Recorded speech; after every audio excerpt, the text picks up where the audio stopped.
Olá, gente bonita! Olá, meus pezinhos de couve, meus pezinhos de alface, tudo bem?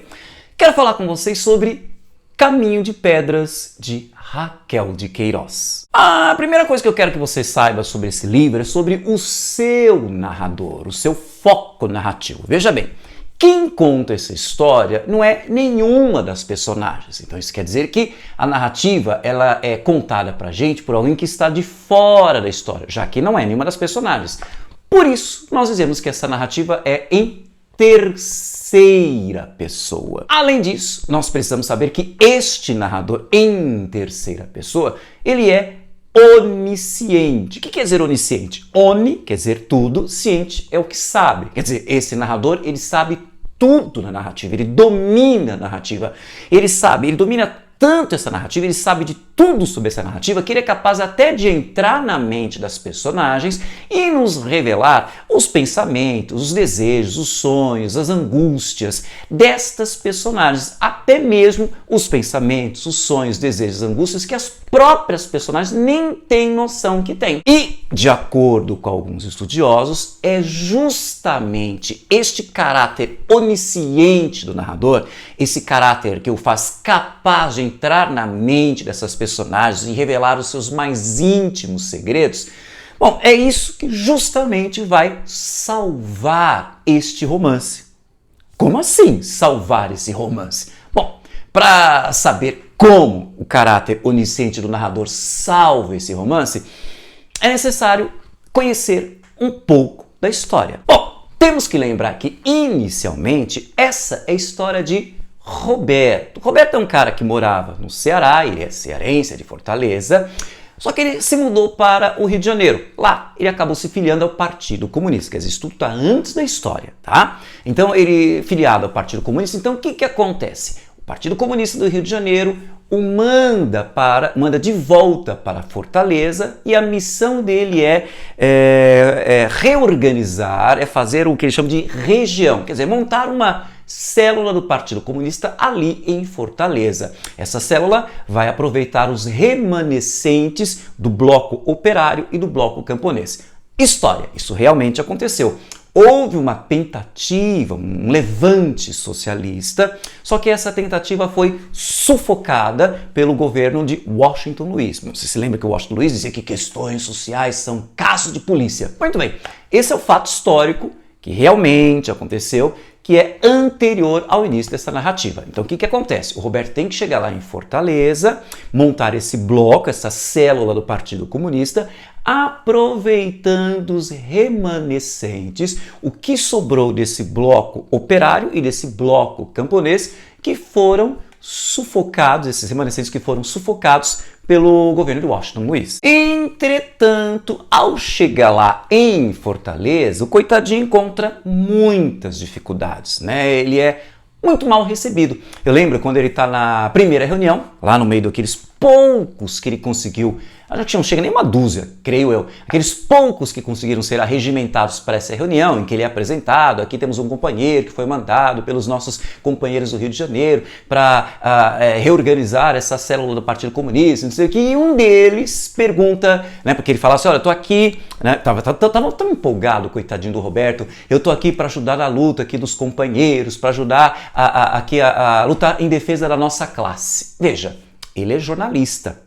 Então ele fala da nossa classe, ele está conversando com operários, com trabalhadores, e um deles, ironicamente, em tom de chacota, pergunta, companheiro, ainda que mal lhe pergunte, qual é a vossa classe? Qual é a sua classe? Quer dizer, ele já sentiu, né, um tom de ironia, uma oposição. Ele até fala, olha, tudo bem, eu sou jornalista, sabe aquela coisa, eu sou intelectual, mas eu abandonei os valores burgueses, estou aqui para lutar pela nossa classe. Então, ele foi muito mal recebido, então já percebe esse bloqueio.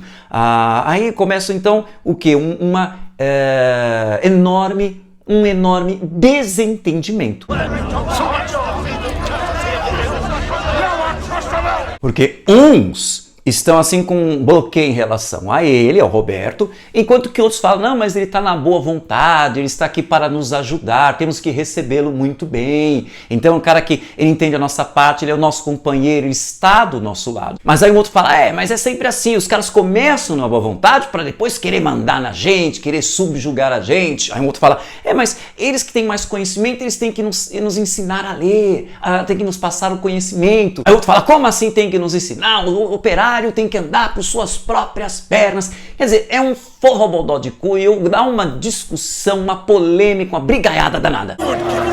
Agora, é interessante perceber que a Raquel vai se utilizar deste episódio e de tantos outros para expor a sua crítica ao Partido Comunista. Ela que foi membro do Partido Comunista, ela acabou se decepcionando com certas posturas do Partido Comunista. E por ter abandonado, nosso partido ficou no ódio, começou a chamá-la de fascista, de fracionalista. Fracionalista? Como assim? Veja, a palavra fracionalista vem de fração, de divisão. Então, uma das queixas do Partido Comunista é que ela acabou expondo o quê? Mostrou que é um partido dividido, está fracionado.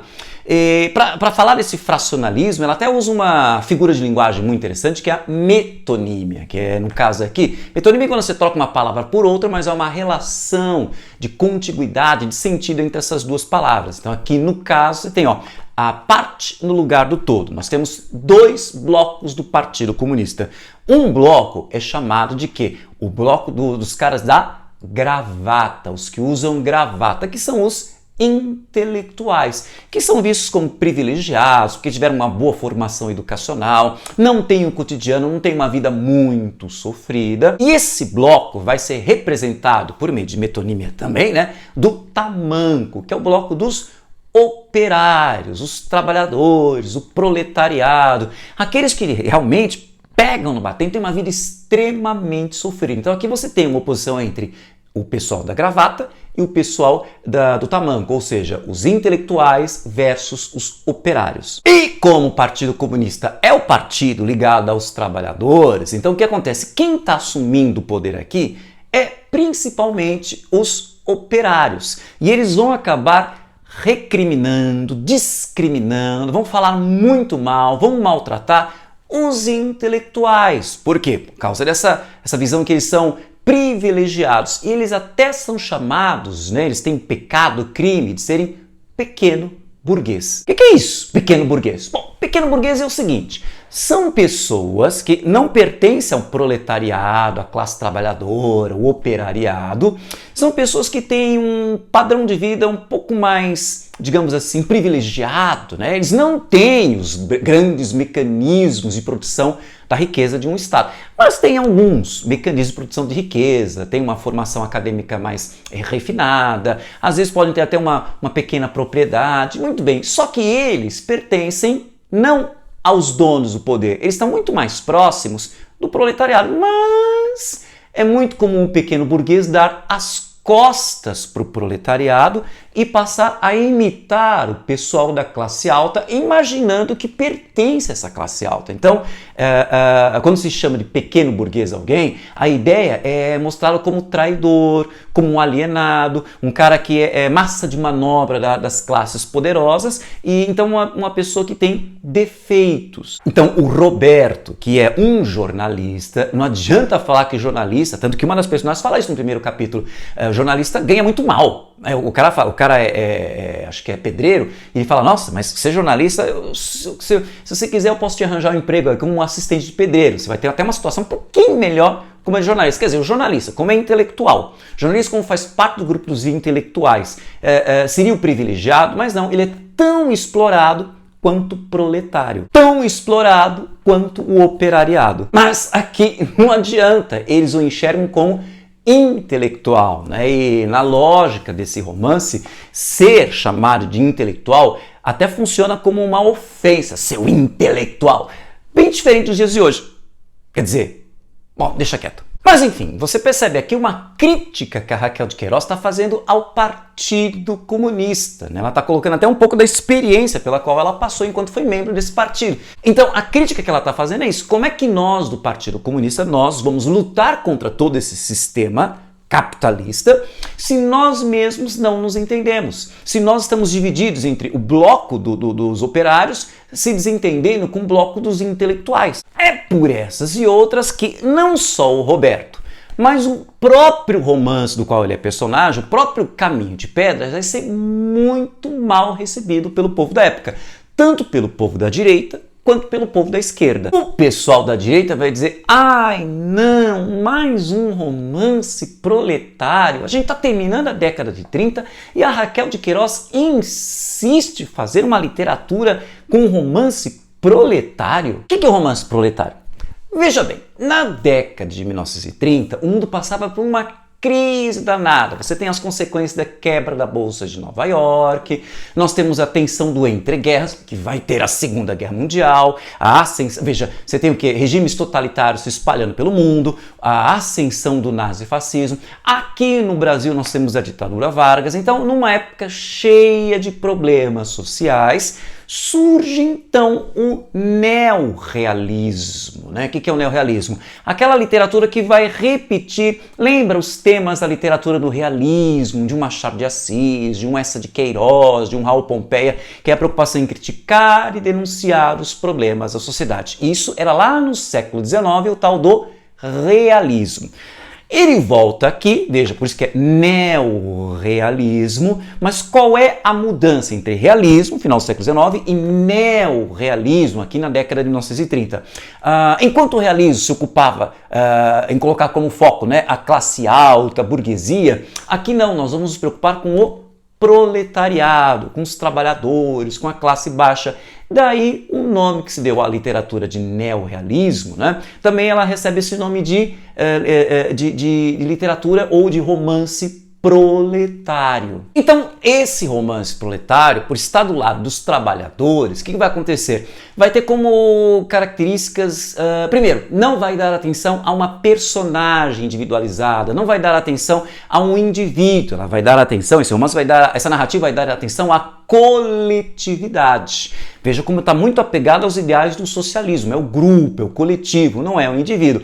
E essa narrativa, veja, ela vai se preocupar em quê? Em queimar o filme, falar muito mal da classe poderosa, da burguesia, dos donos do poder, a ponto de inflamar o público e instigar no público essa raiva em relação a esses poderosos e acelerar o processo de quê? De revolução socialista. E por isso, por não trabalhar com personagem individual e sim com personagem coletivo, o romance do proletariado, o romance proletário, não dá atenção à análise psicológica. Mas qual é o problema da análise psicológica, professor? Veja aí, quando você tem um narrador que mergulha fundo na mente da personagem, veja o que acontece, ela mergulha tão fundo que perde a noção do social, de tão mergulhado que estou na mente dessa personagem. Então acaba produzindo um romance alienado, que não tem a visão do social. Então veja, o romance proletário tem ojeriza, tem pavor de análise psicológica. Só que a esquerda também vai falar muito mal de Caminho de Pedras, porque, veja, o que a esquerda vai falar? Em vez desse romance se preocupar com um elemento coletivo, mostrar os problemas da sociedade, para fazer com que o povo perceba como a classe alta é opressora, como esses burgueses não prestam, burguês safado, então não prestam, isso vai ativar uma raiva no público leitor, a ponto de ativar, iniciar uma revolta no povo, uma revolta na sociedade, que vai ser o caminho aberto para a Revolução Socialista. O que faz a Raquel de Queiroz aqui? Ela mostra para o povo que o Partido Comunista tem defeitos, que o Partido Comunista está dividido. Como a gente vai ativar uma revolução socialista se a mulher nos mostra os nossos defeitos? Além disso, esse narrador, que eu já tinha falado sobre ele, esse narrador mergulha na mente das personagens e revela seus dramas psicológicos, não só do Roberto, mas de tantas outras personagens mergulhadas em drama. Quer dizer, lembra que a gente falou?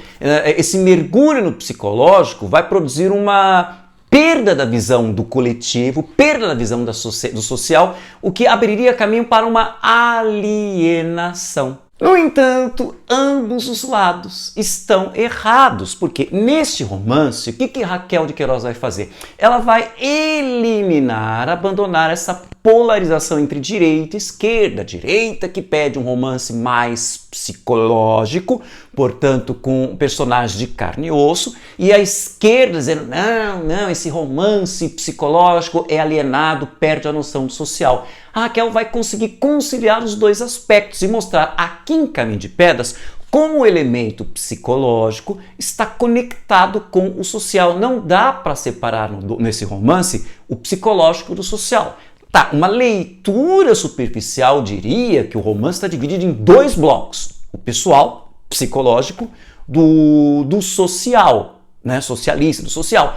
Não é verdade. Repito, um elemento está conectado no outro. Um está influenciando o outro. Agora, sabe o que é engraçado? A Raquel de Queiroz faz um romance que frustra essas expectativas simplistas. Estamos na época dos romances proletários e ela faz um romance que não tem essa preocupação de divulgar ideais socialistas, de inflamar o público, né? Vamos fazer parte da revolução contra burguês, voto 16, quem bate cartão não vota em patrão. Não tem nada disso nesse romance como outros tinham. Além disso, né, eu acho tão interessante também, outra expectativa que é frustrada aqui, a Raquel de Queiroz faz parte de um grupo de escritores nordestinos que costumam serem chamados de regionalistas. É muito comum ver a Raquel de Queiroz encaixada no grupo dos regionalistas. Como você tem em Jorge Amado, Zé Lins do Rego, Graciliano Ramos, está aqui a Raquel de Queiroz vista como uma escritora regionalista. Regionalista por quê? Porque ela está focada em falar do Nordeste. Isso até pode ser verdade no romance de estreia dela, que é o 15, que fala da seca de 1915, que massacrou o Ceará, que é o estado dela. Mas, se a gente for olhar para a narrativa aqui de Caminho de Pedras, não tem nada aqui tipicamente regionalista. Tá, a história se passa em Fortaleza, mas eu não tenho nada tipicamente nordestino, tanto que eu poderia colocar essa história em qualquer outra cidade do Brasil. Então ela nega, né, esse rótulo facinho, né, que o pessoal gosta de usar, de ser um romance regionalista, escritora regionalista. Eu acho mais recomendável encaixá-la na literatura neorrealista, quer dizer, não é nem regionalista, todo mundo diz que é regionalista, não é nem regionalista, nem proletário, é neorrealista. Agora, olha que interessante também falar sobre isso, né? A Raquel parece que ela tá sempre do contra. Imagina, se ela tivesse Twitter hoje, meu Deus do céu, ia fazer um sucesso. Mas veja, ela é sempre do contra. Então, todo mundo quer que ela faça romance proletário, ela não faz proletário. Encaixa ela no regional, mas ela não é regionalista. Agora, outra coisa que é interessante, ela sendo do contra, né? Você vai ver nesse romance uma coisa muito interessante, que ela gosta sempre de falar do local público. Você vai ver que boa parte da narrativa dela se passa em lugares públicos. Por exemplo, café. Eu não estou falando café no sentido de beber café, não, mas é o local em que se bebe café. Então, parte da narrativa se passa em cafés, parte da narrativa se passa em praças, no ambiente público, quer dizer, um lugar em que você tem circulação livre de pessoas e até pessoas de diferentes etnias. Preste atenção quando ela descreve as personagens, veja como nós temos uma multiplicidade étnica. Então, pessoas que têm cabelo escorrido de índio, alguns são negros, um tem a pele vermelha por causa do sol. Então, você tem uma multiplicidade étnica que nos daria a impressão de uma representação do Brasil, uma verdadeira democracia, diferentes pessoas de diferentes níveis sociais, de diferentes etnias, circulam livremente do Brasil. Então aqui seria uma alegoria do Brasil como um espaço democrático. Só que esse aspecto democrático é ilusório, porque você vai ver que nesse espaço público as pessoas estão sempre se desentendendo. Elas não conseguem se unir de maneira fácil para um bem comum. Então aqui você tem a Raquel criticando esse nosso aspecto autoritário, esse nosso aspecto desunido, ou seja, aqui a democracia é uma ilusão. Mas voltemos à narrativa. Então você se lembra que o Roberto, né, ele foi muito mal recebido, né, pelos outros membros ali interessados em fazer parte do comunismo, do Partido Comunista.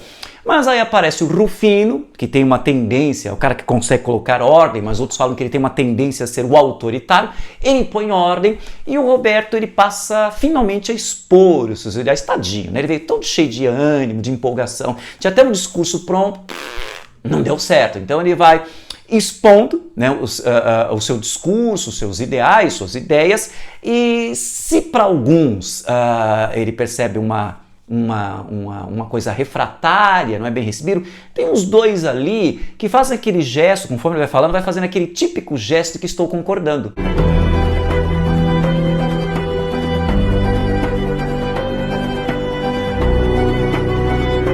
Isso, esse gesto mesmo, né? Então um deles é um jovenzinho que faz parte do grupo do operariado, mas, como dizem os outros operários, ele é como se fosse um traidor, né? Ele não perde a chance de tentar se colocar do lado dos intelectuais. Então bastou aparecer o intelectual expondo, né, ele fica apoiando. A outra personagem é o Felipe, né, que no final dessa reunião vai conversar com o Roberto e vai se tornar um grande amigo. Os dois vão estabelecer uma fortíssima amizade. O Felipe é um personagem interessante pelo seguinte: ele entende esses desentendimentos do Partido Comunista, mas leva de boa. Então ele tem uma postura ponderada, ele consegue negociar, ele consegue se relacionar muito bem com os dois lados, apesar de ele ser mal visto pelos operários, porque ele é um guarda-livros. Guarda-livros quer dizer, é como se fosse hoje um contador. Quer dizer, o cara que fica no escritório mexendo com conta, com livro, é também visto como um intelectual, um privilegiado. Ainda assim, ele consegue se dar bem com os operários. Quer dizer, ele tem essa postura calma, equilibrada, ele funciona como se fosse um guru, que essa que vai ser a função dele até mesmo pro Roberto. Agora, olha que interessante, é a partir deste momento em que a narrativa ela começa a se desviar do seu aspecto social, porque agora nós temos uma fortíssima amizade entre Roberto e Felipe, então você abre caminho para o lado pessoal, para o lado afetivo, o que reforça o quê? Esse caráter de Caminho de Pedras como um romance que trai o romance proletário. Por quê? Porque em vez de dar atenção ao aspecto social, em vez de dar atenção ao aspecto coletivo, para inflamar, para instigar o público a se colocar contra os burgueses, né? O que acontece? Agora nós vamos falar de um lado afetivo, de uma amizade, do lado pessoal, do lado emotivo, de uma amizade entre Roberto e Felipe. Enfim, os dois têm essa fortíssima amizade. E é um momento muito interessante da narrativa, foi num domingo, o que acontece? O Roberto está se sentindo sozinho, está se sentindo solitário, então ele tem essa carência, ele passa a procurar por Fortaleza o seu amigo Felipe. Cadê Felipe? Procura em tudo que é lugar e não acha. Vai até um café que é muito frequentado pelo Felipe e não encontra o seu amiguinho. Mas é lá que ele encontra uma outra pessoa super interessante, que é João Jacques. Veja bem, esse João Jacques que estava lá, né, o povo lá dentro do café estava lendo e discutindo notícias no jornal. Esse João Jacques é uma figura super interessante porque, veja, ele foi membro do Partido Comunista e aí quando ele esteve no Rio de Janeiro não se sabe muito bem o que foi que aconteceu, o Felipe que fala por cima, né, então ele fez alguma coisa, ele se afastou do Partido Comunista, fez alguma coisa de errada ou ele se desentendeu, não fica claro essa narrativa. Mas a partir daí, o Felipe vai falar, é muita literatura na cabeça dele. Olha a crítica ao intelectualismo, à intelectualidade. É muita literatura, ele se desvirtuou, então ele passa até a ser chamado de sabotador. Ele passa a ser mal visto, é um contra-revolucionário, ele passa a ser mal visto pelos membros do Partido Comunista. Então é alguém que desertou, abandonou as fileiras, falo bonito, hein? As fileiras do Partido Comunista. Bom, aí o que acontece? Eles estão lá no café, o João Jacques, então, afirma uma amizade super legal com o Roberto. E aí o João Jacques fala, vai lá para casa, vem conhecer minha família. É aí que o Roberto vai até a casa do João Jacques e... O que acontece? O João Jacques apresenta a sua esposa, Noemi, para o Roberto. Veja bem, lá nas primeiras páginas do romance, a gente fica sabendo que o Roberto, recém-chegado do Rio de Janeiro, recém-chegado ali à Fortaleza, ele bate o olho numa mulher e fica encantado por esta mulher. Quem era? É a Noemi. E agora, ele já conhecia a Noemi de vista, é agora que ele é apresentado. Começa então...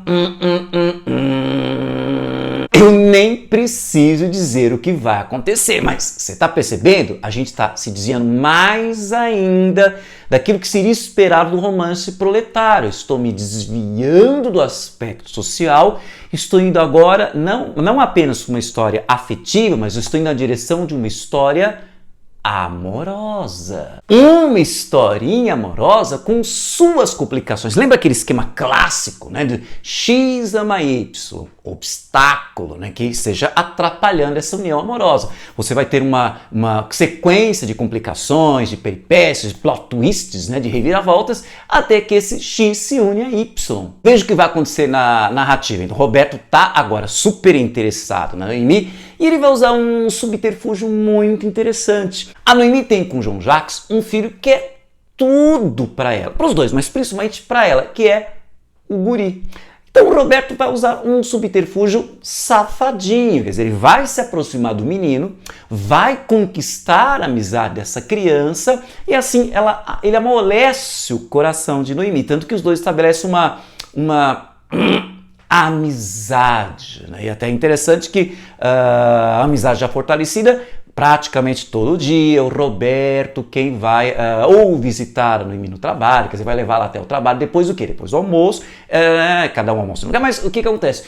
Os dois costumam tomar café juntos, Roberto e Noemi. Ele chega até a acompanhá-la até o trabalho. Agora veja, você está percebendo que está havendo um estabelecimento, né? Está se construindo um triângulo amoroso. E o maridão, não tem drama, não tem escândalo. Por quê? Porque a Raquel de Queiroz é típico dela, ela tem um estilo sóbrio, muito calmo, muito equilibrado, não só na linguagem dela, na maneira de escrever, a linguagem é simples, direta, sóbria, econômica, mas também nas ações de seus romances. Então você não vai ter escândalo, você não vai ter baixaria, tudo assim é levado de uma forma muito sóbria, muito equilibrada, né? Então o Roberto, o que acontece? Tá estabelecendo uma amizade cada vez mais forte com a Noemi, né? Na verdade, você já está percebendo que ele não quer só a amizade, ele está querendo, nem vou falar, né? Bom, mas aí, a amizade está cada vez mais forte até que o Roberto convida a Noemi a participar das reuniões do Partido Comunista. São reuniões para a doutrinação, então são reuniões que vão servir para passar ideais socialistas, ideais comunistas para várias pessoas, inclusive para a Noemi. E assim a gente vai espalhando a palavra, spread the word, a palavra do socialismo para o mundo. Ai, gente, esqueci de falar, mas algo que você já deve ter percebido. A Noemi, ao participar dessas reuniões do Partido Comunista, veja, ela também é uma trabalhadora, que é interessante perceber. Então ela é uma mulher que representa uma emancipação feminina. Então aqui já tem um estágio em que a mulher já faz parte do mercado de trabalho, ela trabalha no laboratório de fotografia, a função dela é retocar fotografia. Então ela participa do mercado de trabalho, ela ganha os seus salários e contribui de igual para igual com o seu marido. Agora, olha outra coisa que interessante aqui. A Noemi, ela está participando dessas reuniões do Partido Comunista, de doutrinação do Partido Comunista. E um primeiro aspecto que eu chamaria a atenção é o seguinte, aqui dá para destacar uma diferença entre os operários e os intelectuais. Para o intelectual, para participar desse tipo de reunião, é muito mais fácil para ele. Por quê? Porque, sei lá, ele deixa de lá numa balada, um café, algum evento e vai facilmente para essa reunião. Para o operariado, para o trabalhador é muito mais difícil, porque o cara trabalha o dia inteiro, quer dizer, acorda muito cedo, tem aquela dificuldade de pegar o transporte até chegar no trabalho, tem um trabalho massacrante, depois volta para casa, tem que cuidar, e ainda mais o caso da Noemi, que ainda tem que cuidar das tarefas domésticas, porque eu mesmo não vejo o João Jacques ajudando a Noemi nessas tarefas domésticas. Então, ela cuida das tarefas domésticas e ainda vai se sacrificar, muitos operários, e ela como mulher, o sacrifício maior ainda, depois de um dia inteiro de trabalho, ainda vai à noite participar dessa reunião do Partido Comunista. Ela volta para casa alta noite, 1 da madrugada. E sabe o que é engraçado? Tô lembrando aqui, ela volta 1 da madrugada e o marido fala assim, olha, o guri sentiu sua falta, umas 2, 3 vezes chorou. O que ele fez? Não fez nada? Né? Fica esperando a esposa tomar alguma atitude. Então por aí você já percebe o peso que a mulher tem, né? Mas ainda assim, outro ponto interessante, ela não tá nem aí para não é tão sacrificante assim para ela, mas é sacrificante, mas não é tão, por quê? Porque ela tá apaixonada. Apaixonada pelo quê? Calma, né? Não pensa besteira, porque na verdade ela tá apaixonada.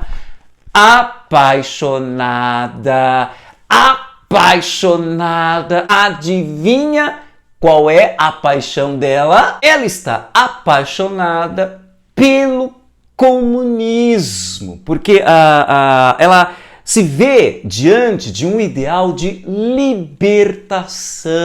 É até interessante que a Noemi, ela tá mirando, tá se inspirando, ela toma contato, ela toma conhecimento de mulheres que representam a libertação. Né? Então, nesse instante de libertação, que é também para ela fica inspirada, ela não está nem mais preocupada que tem casa para cuidar, tem marido para cuidar, ela não está preocupada com criança para cuidar. Então, na verdade, ela vê essa coisa da libertação, do crescimento como pessoa. Isso até me faz lembrar uma comparação bastante interessante sobre a propaganda daquela época. Então você vê, por exemplo, como era a propaganda capitalista. Veja esse exemplo aqui, em que você vê o quê?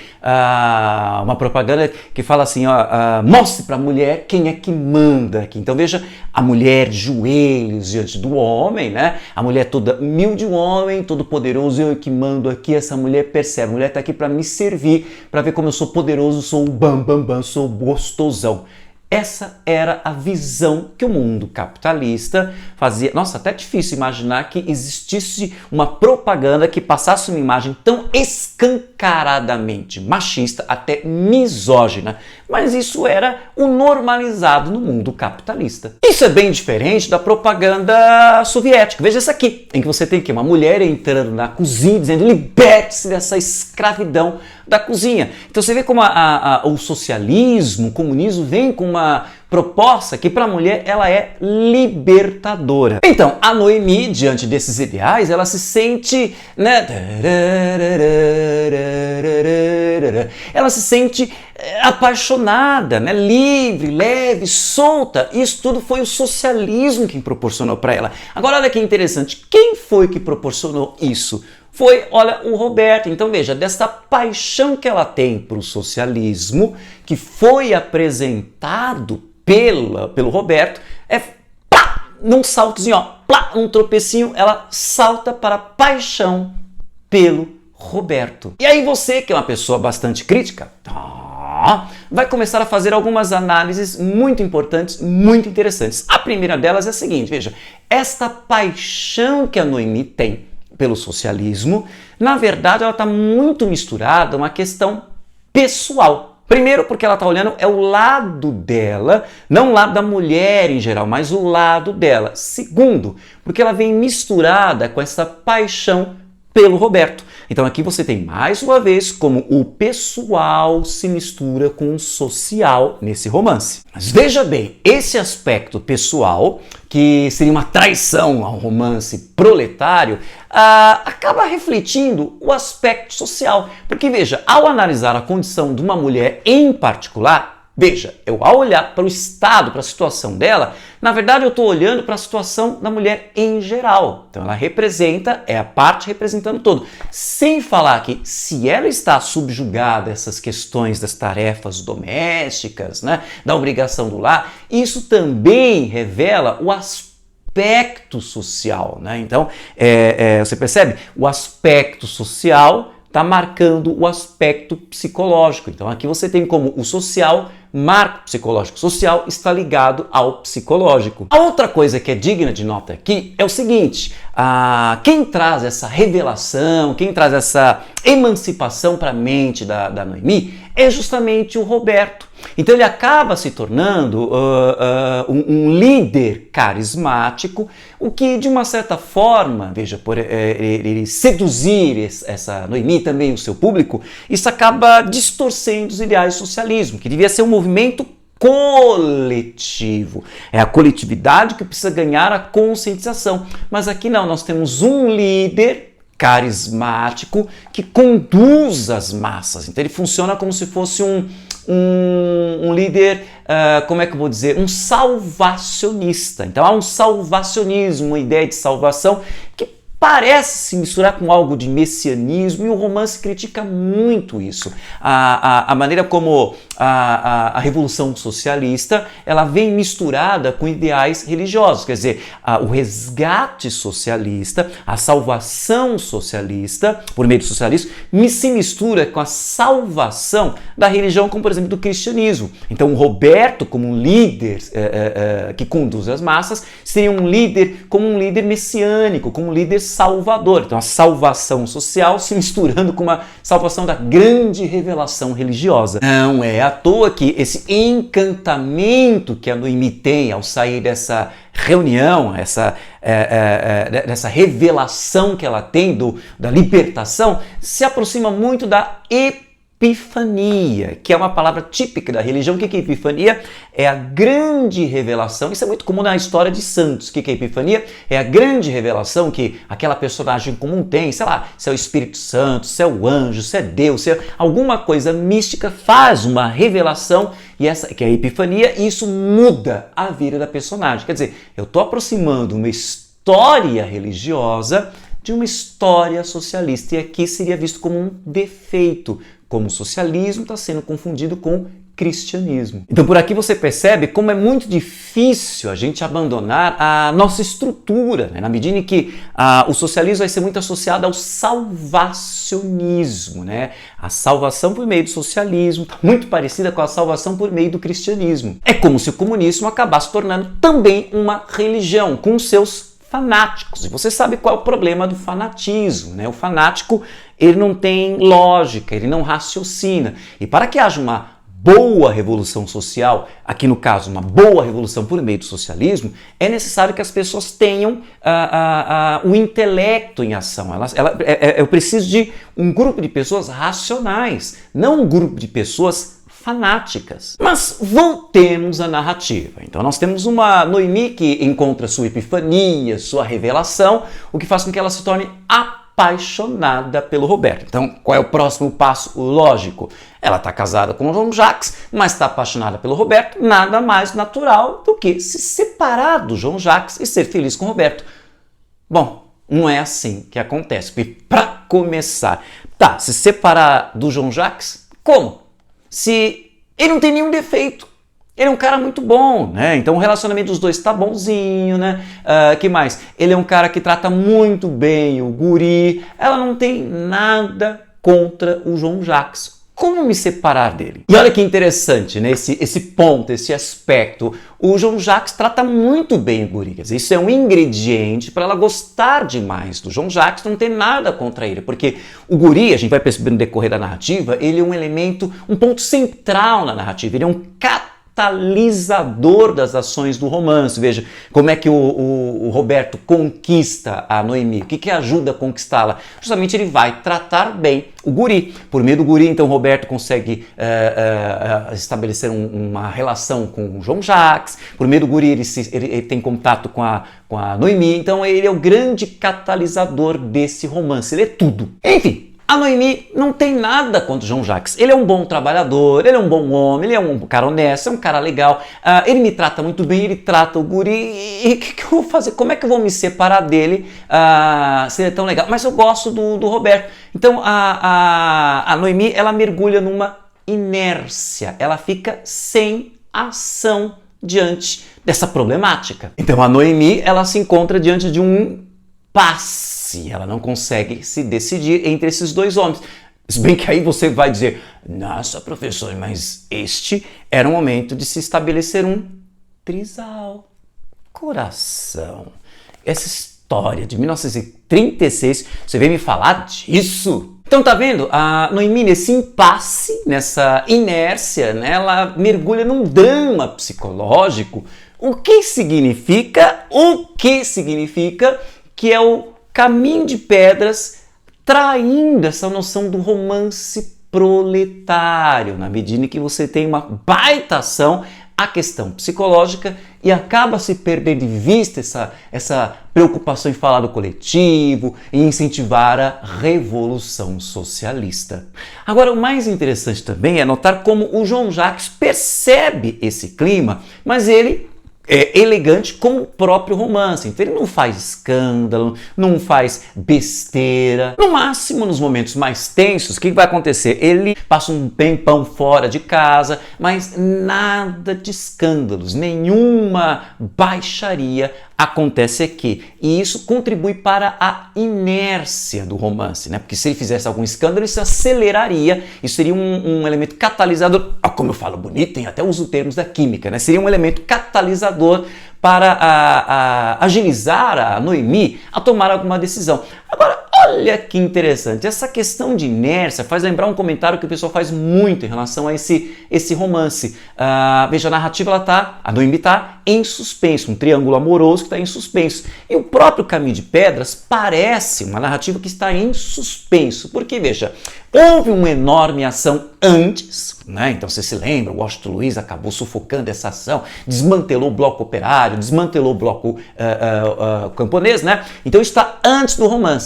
E eles estão agora se reorganizando, se preparando para uma outra ação, um outro avanço, um outro ataque comunista, um outro ataque socialista. Então a própria narrativa de Caminho de Pedras está entre uma ação muito agitada e outra. Só que aqui eu estou com um romance em suspenso. Tá tudo aqui no intervalo de duas grandes ações. Na verdade, deixa eu me corrigir, não é que não há a certeza de que há um segundo ataque comunista, mas eles estão se preparando, então existe essa expectativa, vamos nos preparar para uma segunda grande ação comunista. Mas enfim, em meio a essa inércia, a Noemi é muito cobrada pelo Roberto. Ele fica reclamando, tô afim de você, eu quero viver com você, e você não vê o meu lado, você é muito cruel. Olha que engraçado, como são esses homens, né? Ele não tem nada a perder, e ela tem muito a perder. Ela tem um casamento. Veja, estamos na década de 30. O que significaria uma mulher abandonar o marido, largar o marido e passar para um outro relacionamento? Então, para a década de 1930, isso é um peso gigantesco. Então, o peso, mais uma vez, está enorme em cima dela. E o bonitinho do Roberto não enxerga isso. Mas agora que me toquei de uma outra coisa, para provar como o pessoal está ligado ao social, né? Então, veja, a inércia desta narrativa, estamos entre uma agitação social e outra, quer dizer, uma aconteceu e há uma promessa de outra. Essa inércia social, ela está paralela a uma inércia afetiva. Então a Noemi está nesse impasse, ela não consegue saber o que faz. Tanto que há um episódio bastante interessante, que é o seguinte, a gente tem um capítulo que relata o seguinte: a Noemi acabou de, né, como é que eu digo, né, de se entregar. Como assim se entregar? É que, como é que eu falo? Quem entendeu, entendeu. Quem não entendeu, é porque não está na idade ainda de saber. Né? Então uma hora você... Era disso que o professor estava falando, mas veja, vamos à história. Então a Noemi acabou de se entregar ao Roberto, então, realmente os dois, né, fizeram né? E ela tá lá naquele momento do pós, então tá lá, ela naquele momento do relaxamento, então o Roberto relaxado, a Noemi abraçada a ele, né? E aí, nesse momento que os dois estão juntinhos na cama, ela lembra a noite anterior, o que aconteceu, em que as coisas já não estavam bem entre Noemi e João Jacques. Então ele, que tinha de sair de casa de cabeça quente, volta no meio da noite e força alguma coisa, quer, né, reconquistar a Noemi e consegue, né? Entendeu, né? Quem entendeu, entendeu. Quem não entendeu é porque ainda não está na idade de saber. Se ele consegue. Então você tem a Noemi, num dia, ela se deitou com o Roberto. Enquanto ela está deitada com o Roberto, ela lembra da noite anterior em que ela também havia se deitado com o João Jacques. Eis aí o impasse, ficando cada vez mais dramático.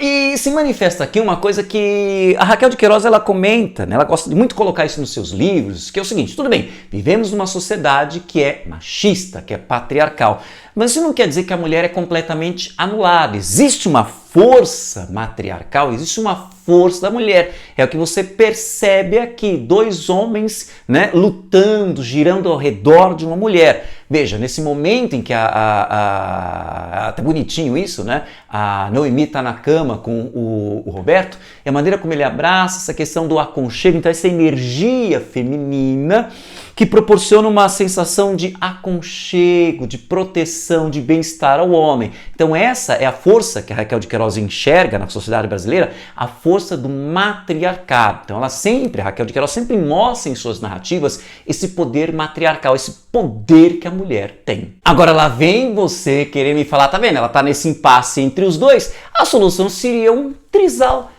Alô, colega. Mas enfim, a situação fica tensa até que o Roberto perde a paciência e teve uma hora que ele chega lá no João Jacques e expõe: eu tô com a sua esposa, a gente tá pensando em ter um relacionamento, eu e ela, então vamos resolver essa situação. Mas aí o que acontece? Ele forçou, já que ela demorava demais, e aí que quando ela percebeu que ele revelou tudo, colocou todas as cartas na mesa, ela fala: não, vai embora, que a partir de agora eu resolvo tudo. Bom, o que seria esse eu resolvo tudo? Enfim, a situação está insustentável, né? Então já há claramente o desentendimento entre os dois. Então o João Jacques faz, sabe aquela coisa de briga de casal, querer um ferir o outro? Então o que o João Jacques decide? Diz: não, estou indo embora. A mala está com a bola, você foi a culpada. Então ele está dizendo que ele está indo embora, e ele tomou a seguinte decisão: estou indo embora e vou levar o guri comigo. Olha como ele quer ferir a esposa, porque para ela o guri é tudo. Então ele vai comigo, vou embora para o sul, não sei se Rio de Janeiro, São Paulo, ele vai comigo. É aí que ela fica desesperada e ela faz uma baixaria. É o único momento de baixaria nessa narrativa. Olha como é que ela vai apelar. Não, você não vai levar meu filho, não, eu tenho esse direito, eu sou pai. Então ela chama o menino e ela fala: olha, o papai tá indo embora, ele vai levar você, vai me separar de mim. É aí que o menino fica desesperado. Não quero ficar sem mamãe, quero ficar... E aí o João Jacques percebe: olha, que baixaria que você fez, hein? Tá bom, ele desiste do jogo, ele entrega os pontos, ele vai embora. O João Jacques parte. Enfim, quando o João Jacques se retira, o caminho fica livre para Noemi viver finalmente com Roberto. É aí que você pensa: então eles se casaram e viveram felizes para sempre. Não, coração. Veja bem o nome do livro: Caminho de Pedras. Esse caminho ficou livre, mas é um caminho cheio de pedras. Tudo bem, a Noemi vai viver com Roberto, mas ela vai enfrentar inúmeras perdas. Para começar, ela começa a ser mal vista pelo pessoal do partido. Eu acho engraçado isso, porque veja, ela passa a viver com o Roberto e ninguém fala mal do Roberto. O pessoal do partido é que começa a falar mal dela, o que revela, olha, as limitações do partido, que é um partido que se pretende revolucionário, que quer revolucionar a sociedade, quer trazer uma sociedade nova, mas não se desapega, não consegue abrir mão, largar preconceitos machistas. Curiosamente, isso até me faz lembrar, a Noemi, ela conta com uma comadre que ajuda nas tarefas do lar, a cuidar também do guri. E aí o que acontece? Quando a Noemi se separa, né, e o João Jacques vai embora e ela vai passar a morar com o Roberto, essa comadre, ela se recusa a ir acompanhar a Noemi. Diz que ela acha uma indecência, mas como o guri que cresce com ela, faz uma choradeira, o guri sempre mimado, né? Sempre monopolizador, mais do que manipulador, né? Das atenções. Então é por causa da pressão do guri que a comadre acaba aceitando, mesmo enxergando aquela situação como indecente. Então por aí você já está percebendo que essa Noemi, como já tinha falado, que representa uma mulher já emancipada, a ponto de uma certa forma, ela escolher com quem ela quer ficar. Veja, ela tem essa liberdade, mas você está vendo que ela está começando a pagar um preço alto por essa liberdade. Veja, mal falaram no partido, né? A própria empregada já não a respeita tanto, mas não parou aí não. Aliás, esse machismo daqueles que deveriam ser os progressistas me faz lembrar um episódio que aconteceu aqui na praça pública. Então, há um momento em que o que acontece? Toda essa discussão é capitaneada, né? Fala bonita em capitaneada, ela é liderada pelo Samuel, que é o judeu. E é interessante a Raquel de Queiroz utilizar a figura de um judeu, que é alguém que é externo, até essa coisa do externo, veja, o cara que tem a pele muito branca e num sol do Nordeste, de Fortaleza, está todo vermelho. Então ele é um elemento estrangeiro. Eu preciso de alguém estrangeiro, eu preciso de alguém de fora para enxergar muito bem o que os outros não estão conseguindo enxergar, porque aquilo é muito estrutural. O que esse Samuel vai criticar? Tem uma cena em que um dos comunistas, um dos membros do partido, ele fala assim, ó, ele olha para um cartaz de um filme, né, vê aquelas mulheres bonitas naqueles cartazes de cinema, e ele fala, nossa, quando é que o negócio vai acontecer? Quando é que a revolução, quando é que a encrenca vai acontecer? O que é encrenca? Quando a revolução socialista vai acontecer, para a gente ter direito a essas belezas. É aí acontece a crítica do Samuel, ele vai enxergar uma coisa que os outros não estavam enxergando. Pera lá, vocês estão tratando a mulher como se fosse objeto.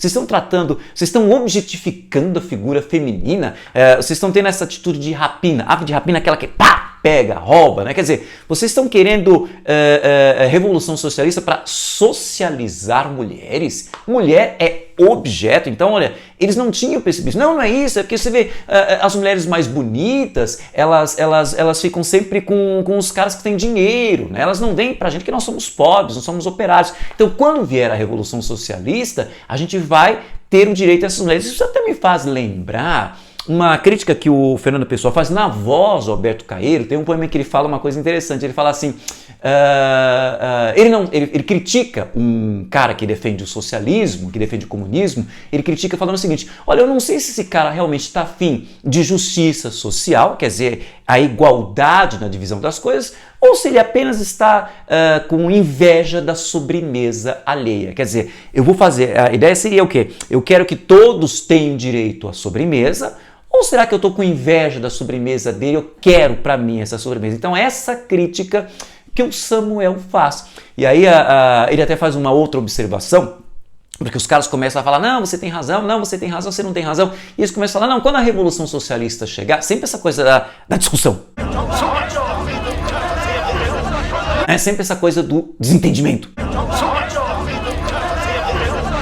Então alguns deles chegam nessa conclusão. Quando a Revolução Socialista chegar, então essas mulheres, elas não precisam ser caçadas, objetificadas, elas naturalmente virão a gente. Então, olha o sonho, a utopia. Serão apenas o quê? Um homem e uma mulher e nada mais. A igualdade entre os povos. Olha o sonho, um tanto quanto romântico, né? Um homem e uma mulher. É aí que mais uma vez o Samuel põe os caras, põe o pé na realidade, porque olha, vocês estão se encantando muito, olha, estão falando muito de emotividade, de sensualidade, vocês estão o lado pessoal atrapalhando o social, porque do jeito que vocês estão aí falando de mulher, mulher, então vocês vão ficar tão excitados que vocês vão acabar, né, fazendo besteira. Que seria essa besteira? Vocês vão agora se entregar às prostitutas, vocês já são pobres, já não têm dinheiro e vão fazer o quê? Vão gastar o pouco que tem com prostitutas, vão se desvirtuar, desviar, gastar energia, desperdiçar energia que devia ser mais bem canalizada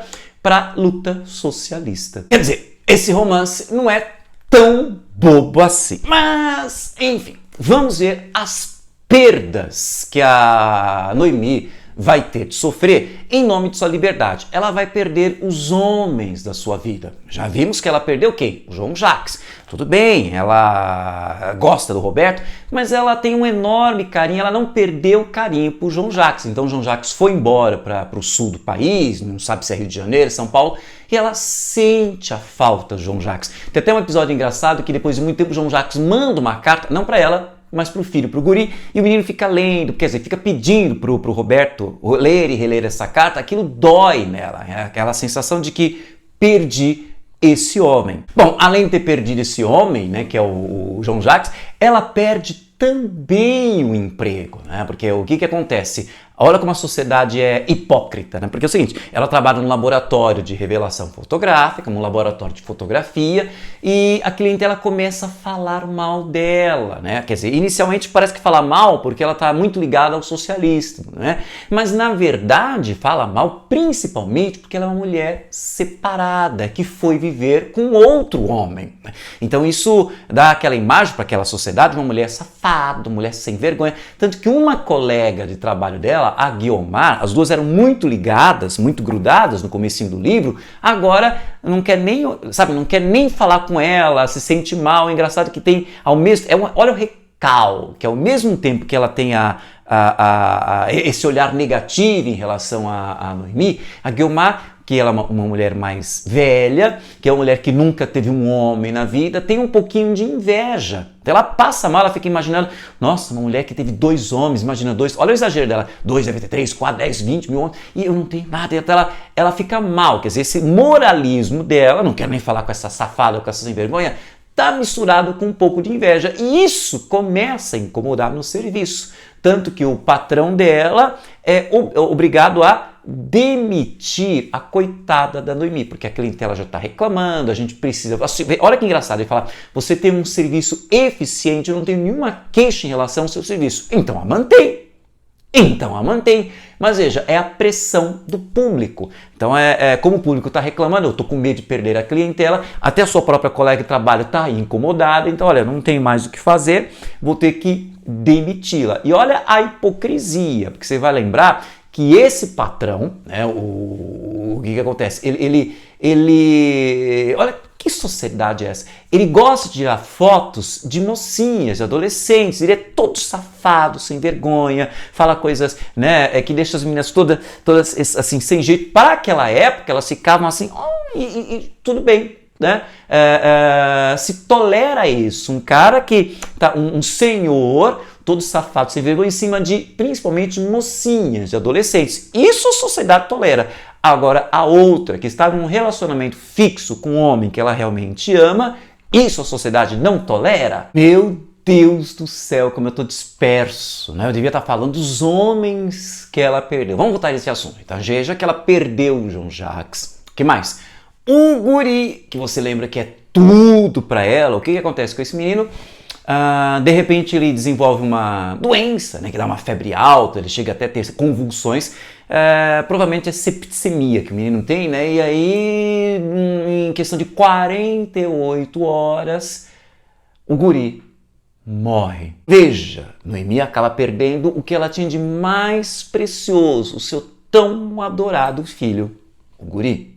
Quem mais? O Felipe, que é grande amigo também dela. O Felipe ele sempre conseguia escapar da polícia, mas dessa vez ele já estava se tornando um indivíduo muito visado pela polícia e pelos demais mecanismos repressores por estar bem visado. Então o partido resolve o quê? Transferi-lo para o interior, né, para a zona rural. E aí ele vai levar esse espírito de doutrinação para o pessoal do campo, para o campesinado. Quer dizer, é mais um homem que ela perde. Perde o João Jacques, ela perde o guri e ela perde agora o Felipe. Falando em Felipe, eu esqueci de tocar num assunto bastante interessante, né? Dá para fazer uma comparação entre quem? Entre a Angelita, quem é essa? Daqui a pouco eu falo dela. E a Noemi. Veja bem, nós temos um triângulo amoroso. A Noemi, ela estava casada com o João Jacques, que é um desencantado do socialismo, né? E aí ela conhece o Roberto, que é um encantado. Então ela fica nesse triângulo amoroso entre um desencantado, né, e um encantado. Um cara que é encantado pelo socialismo, que é o Roberto, e um cara que é desencantado pelo socialismo, que é o João Jacques. Muito bem. Então o Roberto é um cara que entra nesse lar e abre caminho para um triângulo amoroso. Muito bem. O Roberto tem como grande amigo, você se lembra, o Felipe. E o Felipe, veja, ele entra na casa da Angelita, que é uma mulher que é costureira, que tem um monte de filho. Então olha que interessante, essa Angelita é casada com Assis. E o Assis como João Jacques, ele era um cara que se envolveu com o socialismo. Só que a história do Assis é um pouco mais complicada pelo seguinte: quando houve o primeiro movimento socialista, quer dizer, o primeiro embate socialista, lembra que houve um sufocamento desse levante, dessa agitação, então o Assis acabou preso. E preso ele sofreu demais, a sua esposa também sofreu, passou muita fome, passou necessidade, ela e os filhos, e o Assis se decepcionou com o socialismo. Agora, ao contrário, né, da Noemi, que não tem essa concepção, não tinha essa consciência socialista, a Angelita, veja, ela batalhou para procurar alguma coisa para se alimentar, para sustentar os filhos, sofreu demais, mas ela abraça o socialismo. Ela naturalmente, veja, porque ela já está cansada dessa... Sabe aquela coisa pior do que está? Não pode ficar, né? Então ela já está sofrendo, que tem que costurar para cuidar de casa, paga muito, ela recebe muito mal pelas costuras que ela faz, ela vive numa pobreza danada, naquele monte de filho, tem que cuidar do filho, tem que cuidar da casa, tem que trabalhar, e aí o marido foi preso, então ela é uma mulher que ela abraça o socialismo, né? E o Felipe a conduz, olha, tá, a gente tá tentando remontar o partido, ela vai, já acho que cansada desse seu cotidiano, ela abraça naturalmente o socialismo e critica muito o marido, porque o que ela critica do marido? A narração deixa claro isso. O marido, o Assis, ele representa aquele tipo de gente que é fraca, aquele tipo de gente que acredita que o socialismo ele se implanta no primeiro combate. Quando, na verdade, a Angelita tem essa consciência de que o socialismo vai ser fruto de um primeiro combate, não vai dar certo, o segundo, o terceiro, vai ser uma luta árdua, enquanto que o Assis, ele é acomodado, ele é fraco, mais do que acomodado, ele é fraco. Então, o que você tem? Dois triângulos amorosos, a diferença é que o Felipe vai assediando a Angelita, mas não consegue nada, diferente do Roberto. E outra coisa que é interessante, João Jacques se retira, não participa. Agora, com o Assis, quando você tem a agitação cada vez mais preparada, mais encorpada, o Assis acaba que discretamente participando desse movimento. Então, o que eu queria que você fizesse essa comparação entre o casal Angelita-Assis, né?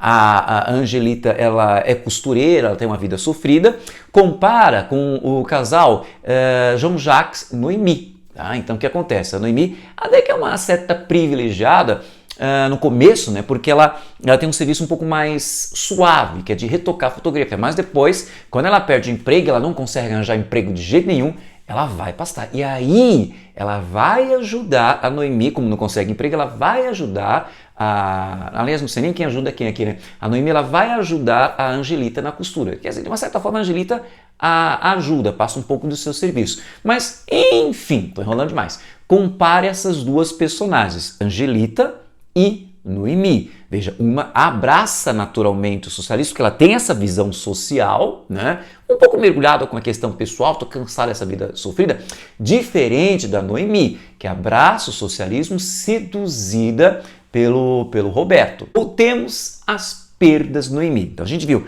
ela perde a companhia do João Jacques, a amizade de João Jacques, ela perde a reputação do partido, ela perde o emprego, ela perde o guri, ela perde o Felipe. E aí o que está acontecendo? Há um momento em que ela recebe uma missão do partido como se fosse um teste. Ela precisava distribuir panfletos clandestinos no meio da noite, né, por baixo da porta de várias residências, um panfleto de propaganda do partido. E a intenção dela é ir sozinha, porque ela encara como uma missão, preciso provar que eu sou uma pessoa de valor. Mas o Roberto faz questão de acompanhá-la, apesar dela rejeitar, não quero, mas os dois acabam indo juntos. E no meio da noite, o que acontece? Fazendo essa coisa clandestina de propaganda do socialismo, os dois acabam presos. Então veja, o Roberto, dominado por extrema bondade, né, por extremo amor, mais do que bondade e amor, ele toma para si a responsabilidade daquela operação. Então o que acontece? Como ele tomou a responsabilidade, ele vai continuar preso e a Noemi, como ela estava grávida de quem? Do Roberto, ela acaba solta. E aí, mais uma perda. Roberto é transferido para a colônia, quer dizer, para uma prisão política no sul do país. Então veja, vamos retomar. Ela perdeu a companhia Amizade João Jacques, perdeu a reputação do partido, perdeu o emprego, perdeu o guri, perdeu o Felipe, né? Veja, não consegue arranjar emprego nenhum. Perde o Roberto, sozinha, sem um homem para apoiá-la. Ela acaba até morando de favor na casa de uma mãe, na mãe de um dos companheiros de partido, e ela se vira, né, ajudando a Angelita nas costuras. Então ela está numa situação extremamente miserável. Veja, tudo isso, olha o preço que ela pagou em nome da sua liberdade. Então, no final do romance, nós temos um salto no tempo, né? A gente vê a Noemi, né, que perdeu tudo, mas veja lá, é o preço que ela teve de pagar por sua liberdade, e ela tá com aquela barriga enorme, puxunda, né, andando, né, subindo uma ladeira, e é interessante esse símbolo da subida da ladeira, que é a ideia de ascensão, de elevação, que tanto pode ser uma ascensão pessoal, esses dois elementos, você já está cansado de saber, se comunicam no livro, é uma ascensão pessoal, porque ela foi atrás da sua liberdade, pagou caro por isso, mas você não vê que ela não está arrependida. Ela está uma pessoa realizada, é o preço que ela tem de pagar e ela está realizada. Então ela está subindo a ladeira, então a ideia de ascensão, mas é também uma ascensão pessoal e uma ascensão social. Então você vê ela subindo a ladeira com aquela barriga enorme, né? E veja que o romance termina aqui com um trecho falando o seguinte, ó. Pisou em falso numa pedra solta. Olha, um caminho, ela está subindo por um caminho de pedras. E é até interessante lembrar o seguinte, durante a narrativa, constantemente se fala de areia. Então a Noemi está andando, outras personagens estão andando, mas principalmente a Noemi, tem hora que ela tem que tirar o sapato para tirar a areia. Então o caminho dela nunca foi fácil, era um caminho que o sapato dela atolava na areia, né? O Felipe até fala, eu moro na areia. Então essa ideia dos obstáculos do caminho. Olha aí, o caminho de pedras. Então ela está buscando, atingindo a sua elevação, mas não é um caminho fácil. Ou seja, o lado pessoal, ela conseguiu sua liberdade, ela conseguiu sua autonomia, pagou caríssimo por isso, mas não está arrependida. Mas também tem uma mensagem social.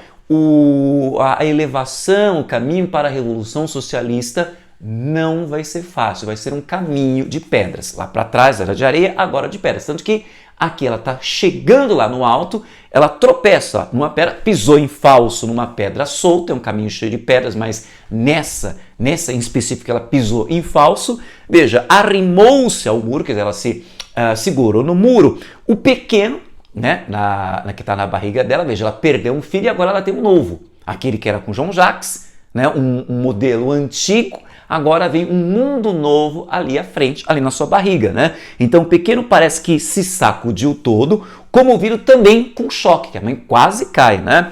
Noemi sorriu, amparou com a mão o ventre dolorido. E olha que interessante que ela fala, né? Ela fala pro bebê, mais devagar, companheiro. E olha que interessante, ela chama o seu filho de companheiro. Mais uma vez os dois elementos se unindo. É o mais devagar, companheiro, quer dizer, menino que está para nascer, calma, agora não é hora de você nascer, vai mais devagar, companheiro. Ela chama o filho dela de companheiro. E isso faz conexão com o socialismo, porque os socialistas, os comunistas, ou eles se chamam de camarada ou eles se chamam de companheiro. Então isso também tem uma mensagem voltada para o aspecto socialista, para o aspecto social. Peraí, a revolução não é como Assis pensava, não vem rápida, peraí, vai devagar, tudo vai no seu tempo, mais devagar, companheiro. Então ela chama o filho dela, afetivo, né, de companheiro, mas isso também é uma mensagem do socialismo. Tem um lado pessoal, afetivo, junto com o lado social, comunista, né? E termina assim, e voltou a subir a ladeira áspera, um caminho de pedras, devagarinho, ou seja, a elevação vai se dar com suor, com dificuldade, é um caminho de pedras, mas vamos chegar lá. Enfim, esses são os elementos mínimos que eu queria que você tivesse em mente em relação a Caminho de Pedras, de Raquel de Queiroz. Espero que minhas observações tenham sido úteis. Se foram, você gostou? Curte aí, deixe o seu comentário e compartilhe esse vídeo em suas redes sociais, porque conhecimento é para isso mesmo, é para ser compartilhado. E não se esqueça de se inscrever em nosso canal e de ativar o sininho para ficar sempre sabendo de nossas novidades. Um beijo Não o sabor caminho de pedras, mas sabor caminho de flores. E até o nosso próximo encontro.